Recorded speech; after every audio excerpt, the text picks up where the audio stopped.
लड़कियों को छेड़कर खुद को सूरमा समझते हैं, शायद वो भूल गए कि उनके घर में भी चिराग जलते हैं। वो भूल गए जिस आग में वो हाथ सेकना चाहते हैं, उनकी चिंगारी एक रोज उनके आशियाने तक भी पहुंचेगी। लेकिन फिलहाल क्या करें उस चिता का जो डूंगरपुर में जलने वाली है, और क्या करें उस आग का जो सिर्फ आयुषी के घर में नहीं, आज पूरे डूंगरपुर में लगी है। ये जो जघन्य हत्याकांड हुआ है, बच्ची ने सुसाइड कर लिया है। ये सुसाइड नहीं, एक तरह की हत्या है। पुलिस को 14 तारीख को रिपोर्ट दी थी, पुलिस ने उस पर कार्रवाई नहीं की, और तो बच्ची ने अपनी इज्जत को ध्यान में रखते हुए, अपने परिवार की इज्जत को ध्यान में रखते हुए सल्फेट की गोलियां खा ली और बच्ची अपनी जान से हाथ धो गई। ये पागलपन है या किसी का प्लान? ये जंग है या जिहाद? या फिर ये किसी की गलती है या किसी की सोची समझी साजिश? ये शायद आप दर्शक बेहतर बताएंगे।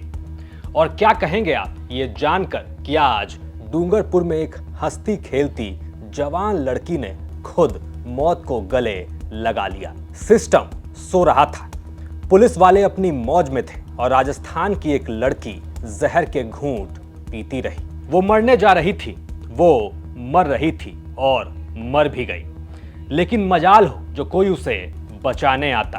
महज 16 साल की एक लड़की आयुषी पाटीदार, जो इसी साल 12वीं पास करती है, सोचती है पढ़ लिख कर अपने पैरों पर खड़ा होने की, लेकिन कह सकते हैं कि उसे खड़ा होने से पहले ही मार दिया गया। लेकिन दिल दहलता है ये जानकर कि पुलिस को भी खबर थी। डूंगरपुर पुलिस को पता था कि आयुषी पाटीदार बेहद परेशान है, इतनी परेशान कि वो अपनी जान तक ले सकती है। फिर भी कार्रवाई छोड़िए, उसे कोई बचाने तक नहीं आया। ये घटना है डूंगरपुर जिले की, जहां पर दंबोला थाना क्षेत्र के पीट गांव की यह घटना है, जहां पर युवती, जिसको हम कह सकते हैं 12वीं कक्षा की छात्रा थी, जो मन चले युवक जावेद नाम का युवक था उसी गांव का, उसको बार बार परेशान कर रहा था, छेड़खानी कर रहा था, उसका पीछा कर रहा था।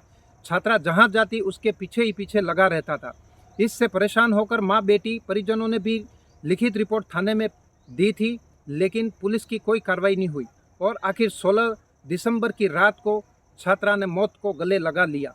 इस घटना से पूरे क्षेत्र में तनाव फैल गया, सनसनी फैल गई और न्याय की गुहार लगाते हुए सर्वधर्म के लोग थाने के बाहर जमावड़ा लगा के बैठ गए और सुंदर कांड किया और प्रशासन के खिलाफ नारेबाजी भी की। अब चूंकि उसे पढ़ना था तो आयुषी 14 दिसंबर रविवार के रोज बीएसटीसी का फॉर्म भरने घर से निकलती है। यही आरोप है कि गांव का ही एक लड़का जावेद उसका पीछा करने लगता है।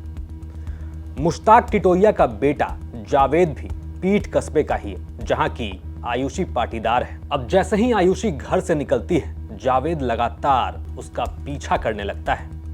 वो जहां जहां गई जावेद भी आता रहा, उसे छेड़ता रहा, गंदी गंदी बातें कहता रहा और आयुषी बस सुनती रही। जाहिर है वो अकेली जावेद का मुकाबला कैसे करती। तो घर आते ही आयुषी पूरी कहानी अपनी मां को बताती है। इसके बाद ये लोग उसी रोज डूंगरपुर के धम्बोला थाने पहुंचते हैं। जावेद के खिलाफ बकायदा लिखित शिकायत दर्ज होती है और सबसे बड़ी बेशर्मी और खौफ की बात यही है कि इसके बाद भी डूंगरपुर पुलिस सोई रही। जैसे ही छात्रा ने यहाँ पर विषाक्त सेवन कर लिया, उस दौरान उसे नज़दीकी अस्पताल ले गए, फिर उसे जिला अस्पताल पहुँचाया डूंगरपुर, वहाँ से उदयपुर रेफर किया, लेकिन वहाँ इलाज के दौरान उसकी आज मौत हो गई 17 दिसंबर को।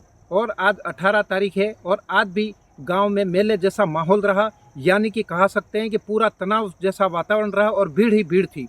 एक ही जुबा पे नाम था कि आयुषी को न्याय दिया जाए और आरोपी जावेद के मकान पर बुलडोजर घुमाया जाए, उसे कड़ी से कड़ी कठोर सजा दी जाए। यही हर जुबा पे एक ही मांग थी कि आरोपी के खिलाफ सख्त कार्रवाई हो।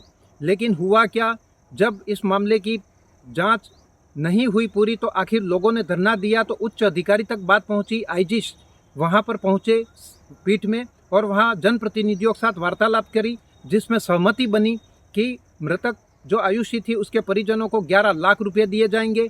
उसके अलावा उसके भाई को संविदा पर नौकरी दी जाएगी और जो कांस्टेबल वहां पर पीठ चौकी प्रभारी था मणिलाल, उसे निलंबित करने की भी बात हुई है।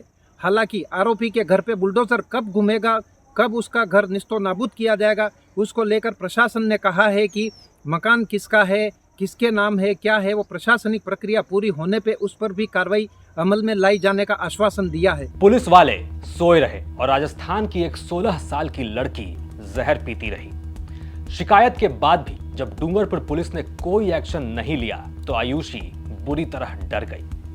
जाहिर है उस वक्त आयुषी को जावेद से ज्यादा पुलिस के कुछ नहीं करने का डर था, तो इसी डर में मौत को गले लगाने के सिवा उसे और कुछ नहीं सूझा। जावेद की छेड़छाड़ से परेशान आयुषी 16 दिसंबर की शाम जहर पी लेती है। गंभीर हालत में उसे डूंगरपुर से उदयपुर रेफर किया जाता है, जहां कल यानी 17 दिसंबर को आयुषी दम तोड़ देती है। अब आप सोचिए आयुषी किस दर्द से गुजरी होगी। इधर मौत की खबर मिलती है, उधर पीठ कस्बे में बवाल शुरू होता है और अब आलम यह है कि पीठ के साथ साथ आसपास के कई गांवों में तनाव है। प्रशासन ने इस पर कोई कार्रवाई नहीं की। हमारी 10 मांगे हैं प्रशासन से। सबसे पहले तो इस जिहादी के घर पर बुलडोजर चलाया जाए, और यदि जब तक बुलडोजर नहीं चलेगा तब तक सर्व समाज यहीं डटा रहेगा। सबसे पहली मांग हमारी है कि उस पर बुलडोजर चलना चाहिए। दूसरी मांग हमारी है कि जो भी अधिकारी जिसने रिपोर्ट लेकर कार्रवाई नहीं की उस पर हत्या का मुकदमा दर्ज होना चाहिए। परिवार में एक जने को नौकरी दी जानी चाहिए और पीड़ित परिवार को प्रशासन की ओर से 50 लाख का मुआवजा दिया जाना चाहिए। अभी तक हमारी बात प्रशासन ने सुनी नहीं है, वो हमको टालम टोली कर रहे हैं, लेकिन प्रशासन इस गलतफहमी में नहीं रहे। सर्व समाज पूरी तरह आंदोलन की राह पकड़ेगा और जब तक इस बच्ची को न्याय नहीं मिलेगा उसके शव की अंत्येष्टि नहीं की जाएगी। पब्लिक के प्रेशर में जावेद को गिरफ्तार तो कर लिया गया है, लेकिन लोगों को गिरफ्तारी से ज्यादा चाहिए ये कि मुख्य आरोपी जावेद और उसके सहयोगियों को तत्काल पकड़ा जाए, उसके घर पर बुलडोजर चले और उन पुलिस वालों को भी पकड़ा जाए जिन्होंने शिकायत के बाद भी कुछ नहीं किया। साथ ही लोगों की मांग है कि पीड़ित परिवार को आर्थिक सहायता और एक सरकारी नौकरी मिले, और जब तक ये मांगे नहीं मानी जाती डूंगरपुर में बवाल जारी रहेगा। अब अगर आपको 16 साल की इस लड़की से जरा भी हमदर्दी है तो बताइए इसका असली गुनहगार कौन है। बांसवाड़ा डूंगरपुर से ये खबर थी हमारे संवाददाता राजेश सोनी की। आप देख रहे थे क्राइम सीन। साथ ही राजस्थान की तमाम खबरों के लिए आप देखते रहिए राजस्थान तक।